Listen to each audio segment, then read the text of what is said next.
Hello guys, magandang araw. Samahan niyo muna akong sunugin ito yung ating tuyong damo na dinamo natin nakaraan pang linggo. Na sana guys, nakaraan pa natin yan susunugin dahil nga panay-panay ang ulan at hindi natin nasunog or nahakot kaagad. Pero wala naman tayong pagtatapunan din na iba. Di sunugin na lang natin guys. Total naman makakatulong naman to pagka ganitong oras kasi guys, lumalabas yung mga lamok na umaali-aligid dito sa ating bahay at talaga namang nagkokos ito ng sakit, 'di ba? So kailangan pausukan natin sila para madedo na alam nyo na kadalasang nabibiktima nila yung mga bata kasi nga, 'di ba? Pagkawas na nakagat ka niyan, hindi naman agad-agad ng mga bata napapatay. Pero tayo mga matatanda, mabilis lang 'yan yung ating kamay. Pero minsan wala ring nakakaligtas sa mga kahit na may edad na sa dengue. Kaya ingat-ingat rin po talaga tayo lalo na ngayong tag-ulan.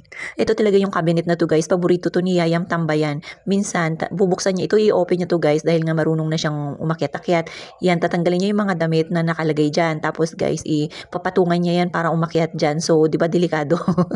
Kaya, lagi yan siya dyan guys, nakatambay. Lalo na pagka yung pinapanood niya, parang may mga tagu-taguan. Yan, talagang enjoy na enjoy siya dyan guys. Kaya lang, minsan talaga, nakakapagod rin magpanay ang ligpit-ligpit mo, 'di ba? Yung akala mo tapos na yung gawain mo, pero pagka pumasok ka dito sa kwarto, nakakalat na guys kasi nga dito sa bulinggit na ito, siguro minsan nanggigigil siya, nilalabas niya yung mga damit kagaya nito guys.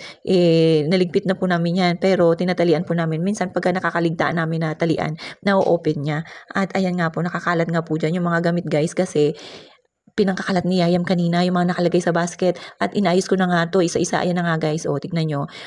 Inayos ko yan siya isa-isa pero halos ayaw niya ibigay. Gusto niya kung ano lang yung nakatambak sa harap niya, yun lang.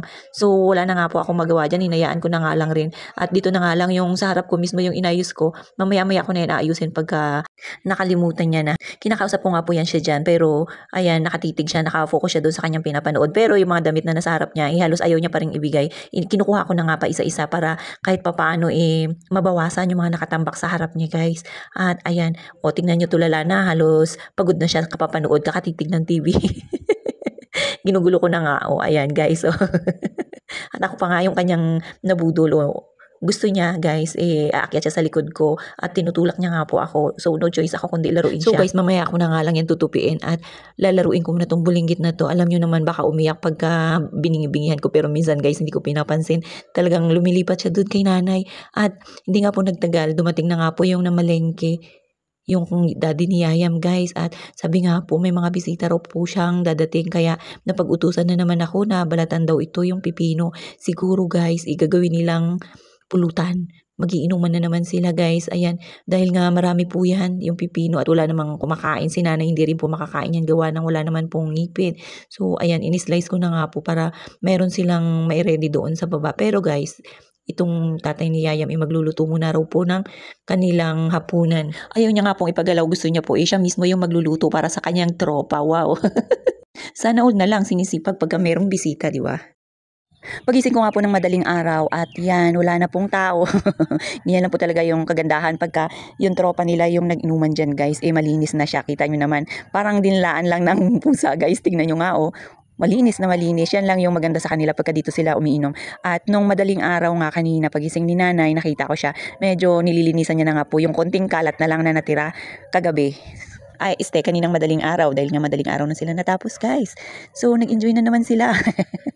Nilinis-linis na nga po ni nanay kasi pagka hindi po yan nilinis, ilalanggamin na naman po dito kasi nga po matagal na dito tayo nag-i-stay araw-araw. So si Yayam lagi ring naglalakad-lakad dito kaya sabi ko lagi nililinis para hindi dito tumatambay yung mga langgam. At after nga po niyan, sinilip ko na nga rin po pala ito yung freezer kasi malamang ubos ang laman nito guys. Hindi nga po ako nagkamali kasi libreng ice na po sila. Pero guys, ito po ay binibenta ko. Wala naman po tayong kinita. Inopen ko na nga rin po pala ito yung mga bintana para pasukin naman tayo ng swerte. Abay, sayang lang yung pagising natin ng maaga. At ayan, nag-almusal na nga po ako dahil may natitira pang suma na paborito natin. Masarap kasi ang lasa niyan guys. Konting sausaw lang yan dito sa sukal.